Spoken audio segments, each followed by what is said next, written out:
Imagine a young boy, small, restless, and full of fire. A boy who would one day become a legend. His name was Bruce Lee. But legends are not born in greatness, they are forged in struggle. Bruce Lee was born in San Francisco in 1940. But he grew up in the crowded streets of Hong Kong. Life there was tough. The streets were harsh, and young Bruce was constantly getting into fights. He was angry, rebellious, and searching for something he could not yet understand. His parents feared for his future. So they sent him to study martial arts under a master named IP Man. What Bruce thought would simply teach him how to fight, instead taught him how to live. Through martial arts, Bruce discovered discipline. He discovered control. He discovered the power of the human spirit. But life had an even bigger challenge waiting. After getting into serious street fights, Bruce's parents made a painful decision. They sent their 18-year-old son alone to America. No fame, no fortune, just $100 in his pocket and a dream. In America, Bruce Lee struggled.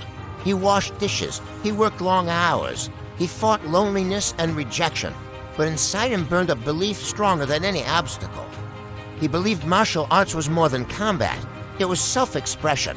While studying philosophy at the University of Washington, Bruce began teaching martial arts, but he did something bold, something controversial. At a time when many masters refused to teach outsiders, Bruce opened his school to everyone, different races, different backgrounds, different cultures. Because Bruce believed knowledge should never be locked behind tradition. This angered many martial artists, and one of them challenged him to a fight. Bruce Lee won, but something surprising happened after the fight. He wasn't satisfied. He realized that traditional martial arts had limits. They were rigid, slow, predictable. Bruce wanted something better, something alive, so he created his own philosophy of combat. Jeet Kune Do, the way of the intercepting fist. It was not about style. It was about freedom.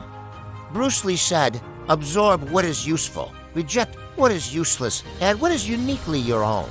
Then came Hollywood. Bruce dreamed of becoming a movie star, but the doors were closed. In the 1960s, Hollywood believed Asian actors could not carry a film. They rejected him again and again. And again, finally he got a small role in the TV show The Green Hornet, playing Kato. Even as a side character, Bruce Lee stole every scene, yet Hollywood still refused to give him the spotlight. So Bruce Lee did something bold.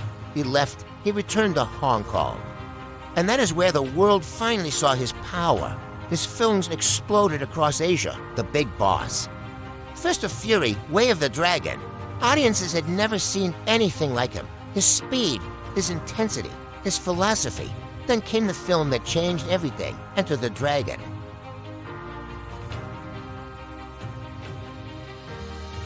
But perhaps his greatest lesson had nothing to do with fighting.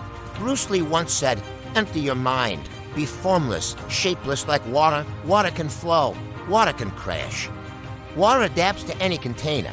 Bruce believed human beings should live the same way, adapt, grow, never become trapped by limits. Sadly, Bruce Lee's life ended too soon. On July 20th, 1973, at just 32 years old. The world lost a legend. But legends do not disappear. They echo through generations. Bruce Lee proved that greatness does not come from strength alone. It comes from discipline, courage, and the refusal to accept limits placed on you by others. His story reminds us that the greatest battle we face is not against opponents. It is against fear, doubt, and the voice inside us that says we cannot succeed. Bruce Lee defeated that voice. And because of that, his legacy will never die.